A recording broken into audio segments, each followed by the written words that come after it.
ისინი სინამდვილეში ფიქრობენ, რომ შეუძლიათ იარონ და სილა გაატან ადამიანებს, ვისთანაც პოლიტიკურად არ ეთანხმებიან და ამას არანაირი შედეგი არ მოხვდება. შემთხვევით გადავაცდი ვიდეო, სადაც კაცი დახმარებას ითხოვდა. დახმარებას ითხოვდა, რადგან მისი ცოლი დააკავეს. და პირველივე შეხედვაზე იფიქრა დიდ ღმერთო, რა დაემართა ამ საწალკაცს. ჭირდება დახმარება, არ ვიცი რა გავაკეთო. ჩემი ცოლი აისმა დააკავა. ბოროტმა აისმა. ბოროტი, აის აკავებს ამ საწყალ უდანაშაულო ქალს, ხო ასეა? ის ახლა ოუშენის საგრაფოს ციხეშია და ვერ უკავშირდები. ცდილობს დამირეკოს, მაგრამ არ მაძლევენ უფლებას, რომ ბარათზე ფული ჩაურიცხო. ტომს რივერის ციხეში არსებული კიოსკი გაფუჭებულია და ყველა ნომერი და ინფორმაცია, რაც მომცეს, არასწორი იყო. ან არ მაძლევდა საშუალებას ბარათზე ფული ჩამერიცხა. და აისი მოდის რომ წაიყვანოს. მჭირდება საიმიგრაციო ადვოკატი, მჭირდება დახმარება. არ ვიცი რა გავაკეთო. არ ვიცი. როგორც ჩანს, მან იცის რა უნდა გააკეთოს, რადგან შექმნა ეს GoFundMe ანგარიში. დაეხმარეთ ჩემს ცოლს, ჩემს უდანაშაულო წმინდა ლამას ცოლს, რომელიც კანადიდანაა. ის ჩვენგან ერთ-ერთია და აისმა დააკავა სრულიად უმიზეზოდ.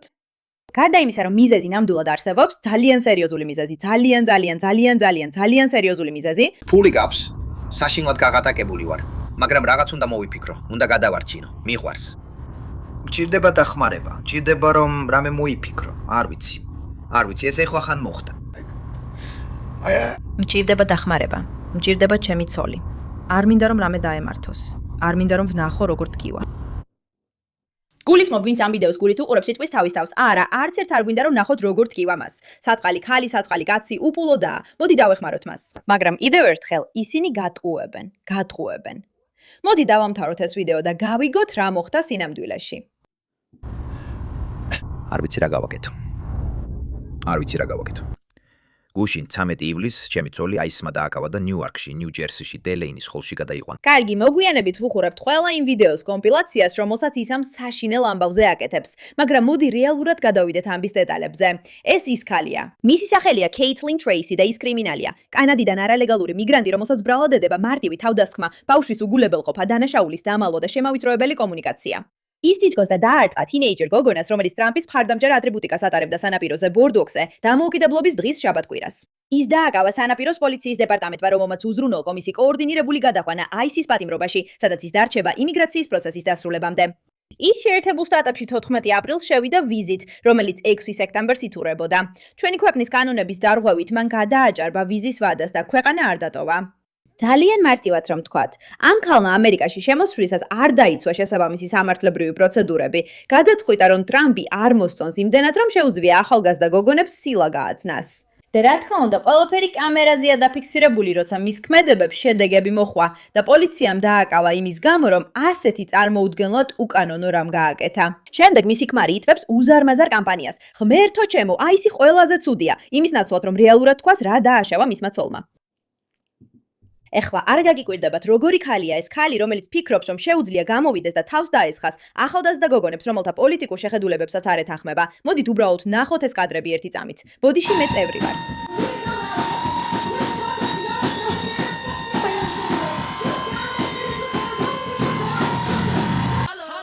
კარგი, იმ ფაქტის გარდა, რომ მას უნდა დააკავონ ჩემი ყურის აპკების დაზიანებისთვის, შემიძლია უჩივლო. უნდა შემეძლოს უჩივლო, არა? ამერიკელებს შეუძლიათ უჩივლონ ყველაფერს და ყველას. მოდით ესეც ვნახოთ. ხალხი მღერის გარშემო. ეხლა ხალხი იკრიბება რეპისთვის. ეხლა ხალხი დახტის გარშემო. წადი, მოიპოვე შენი ფორმა. მე პირდაპირ მოვერგებოდი. რა თქმა უნდა, მას აქვს იღლიის თმა. და რა თქმა უნდა, მას აქვს. რა თქმა უნდა, ის ყველაფერს აკეთებს და რა თქმა უნდა, მას გონია, რომ ეს სრულიად მისაღებია, მიუხედავად იმისა, რომ კამერაზე ტვერკავს და თავს იწონებს. რა თქმა უნდა. იმიტომ რომ ასე გამოიყურებიან ფსიქიკურად არასტაბილური ადამიანები. კარგი, ფსიქიკურად არასტაბილური ადამიანები ასე გამოიყურებიან. არ არის კარგად. არა, ნოელ. და რა თქმა უნდა, მას ვარდისფერი თმა აქვს. ანუ ესეც საკმარისი უნდა ყოფილიყო ყველაფრის გასაგებად. რა სჭირთ ხალხს? რატომ გონიათ, რომ ასეთი ვიდეოები ნორმალურია? გამარჯობა, მე კეითი ვარ. მე Grabmaster Grabas ცოლი ვარ. აქ ვარ რომ ისაუბრო სუზის კომენტარზე. უბრალოდ მოგესალმებით. იმედია ტორონტოში ყველაფერი კარგადაა. დიახ, როგორც ბოლომ შენიშნა, ჩვენ ისევ ჯერსიში ვართ. უკვე 2 თვე აქ ვართ და ვცდილობ ჩვენი ცხოვრება ისევ მოვაწესრიგოთ. საინტერესო არა? ის არალეგალურადაა იქ. არალეგალურად იმყოფება და მაინც ფიქრობს, რომ შეუძლია ინტერნეტში დაწეროს სად არის. თითქოს გააგზელი არალეგალურად ყოფნა. მას ვიზის ვადა გადააცილა. იფიქრებდი, რომ ამ ეტაპზე ეს უკვე საღიაზრი იქნებოდა, თუ სადმე არალეგალურად ცხოვრობ, მინიმუმ ინტერნეტში მაინც არ უნდა აღიარო ეს. უბრალოდ ჩუმად იყავი. უბრალოდ არ თქვა სათხარ. არ არის საჭირო ადგილის თქმა. უბრალოდ არაფერი თქვა. მაგრამ არა. ისინი ფიქრობენ, რომ ყველაფერს დაუშჯელად გააკეთებენ. ამიტომაც გონიათ, რომ ქალების ცემასაც დაუშჯელად შეძლებენ. სამსახურის დიება, სახლის პოვნა, ჯერ არცერთი არ მიგვერია. ხო, ჩვენ ვცდილობთ ცხოვრება დავალაგოთ, რაც მიმიღოს იმ კითხავდა თუ რატომ ჭირდება ამდენი დრო ვიდეოს გასაკეთებლად და იმის მოსაყოლად, რაც მოხდა.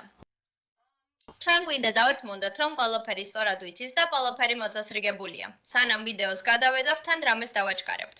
რადგან ნამდვილად გვინდა თავიდან ავითილოთ, ერთი სიტყვა მეორეს წინააღმდეგ ტიპის სიტუაცია. ან მე მართლა ვფიქრობ ამ ეტაპზე, რომ კონტენტის შემქმნელებმა უნდა ისწავლონ, რომ უბრალოდ თქვან წინადადებები და არა სულ რაღაცები. მაგრამ აქ ვფიქრობ, რასაც გულისხმობთ, არის ის ფაქტი, რომ შეიძლება ქმარი, რომელმაც ეს ყველაფერი გააკეთა, თავად იყოს პრობლემური. ანუ უბრალოდ უყურეთ ამას და მითხარით ას ფიქრობთ. მაგალითი. ეხლა მომდევნო რამდენიმე დღის განმავლობაში ბევრ ადამიანს მოისმენთ, რომ ადამიანს მორომ იტყვის, არასწორია ვინმე სიკვდილის აღნიშვნა. არასწორია იცინო, როცა ვინმე ზიანდება, ვისთანაც პოლიტიკურად არ ეთანხმები. და რაც მე უნდა ვთქვა ამაზე არის ის, რომ მათ ჩვენზე სიცილში პრობლემა არ აქვთ. მათ არ აქვთ პრობლემა. იცინონ, როცა ადამიანები აშშ-ში საიმიგრაციო სამსახურის მიერ ოჯახებიდან ძალით მიყავთ. მათ არ აქვთ პრობლემა იცინონ, როცა ადამიანებს უარსეუბნებიან სამედიცინო დახმარებაზე, საცხოვრებელზე, საკვებზე, ტანსაცმელზე, ელემენტარულ ადამიანურ მოპყრობაზე. დაგასაკვირია, რომ ადამიანი, რომელიც ფიქრობს, რომ შეუძლია იზეიმოს იმ ადამიანის სიკვდილი, ვისთანაც პოლიტიკურად არ ეთანხმება, არა მხოლოდ კლოუნივით არის ჩაცმული და აღელვებულია იმით, რომ მას დასცინიან, არამედ იმითაც, რომ თავადაც კლოუნივით აცვია. ის ასევე დაქორწინებულია ადამიანზე, რომელსაც არანაღვლებ ზიანი მიაყენოს მათ, ვინც პოლიტიკურად არ ეთანხმება. ანუ ეს არც არის გასაკვირი, მაგრამ რატომღაც ამას აისთან აკავშირებს. აისი, რადგანაც არ გაიარე პროცედურები, რომ შენი ცოლი კანონიერად შემოეყვანა, გგონია, რომ თუ აისდა ადანაშაულად და მათ გაამტყუნებ, უცებ ყველაფერს გადაურჩები. არა. თუ უკანონო რაღაცებს აკეთებ, პოლიციის ბრალი არ არის, ეს შენი ბრალია. ისინი იცინიან, როცა ადამიანებს უარს ეუბნებიან თვითარსებობაზეც კი.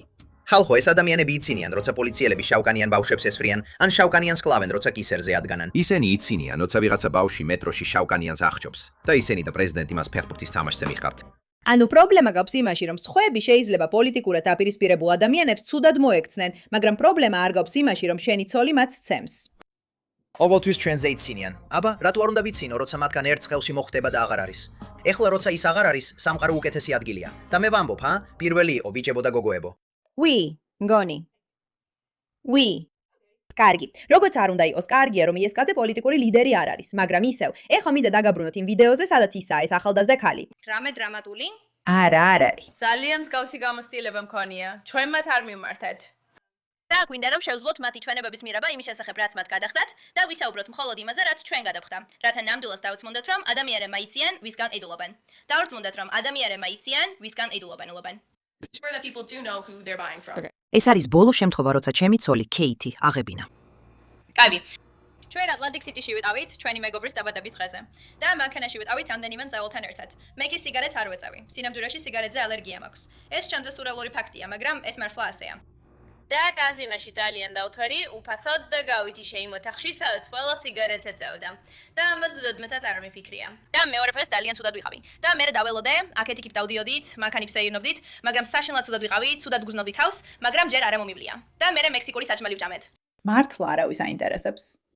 არა, უბრალოდ არავის აინტერესებს. მიგვირს, რომ ერთადერთი მიზეზი, რის გამოც ყველას არ სთხოვენ, რომ ის აისთან გამოიყვანონ, ისაა, რომ სიგარეტზე ალერგია აქვს და ეს მის სიცოცხლეს საფრთხეს უქმნის, ანუ ხომ ასეა. და მიუხედავად იმისა, რომ ამ ვიდეოს კადრები არ გამოუშვეს, ანუ ის ნაწილი, სადაც ის არასრულწლოვანს ესხმის თავს, რაც ყველაზე საინტერესოა ამ ამბავში.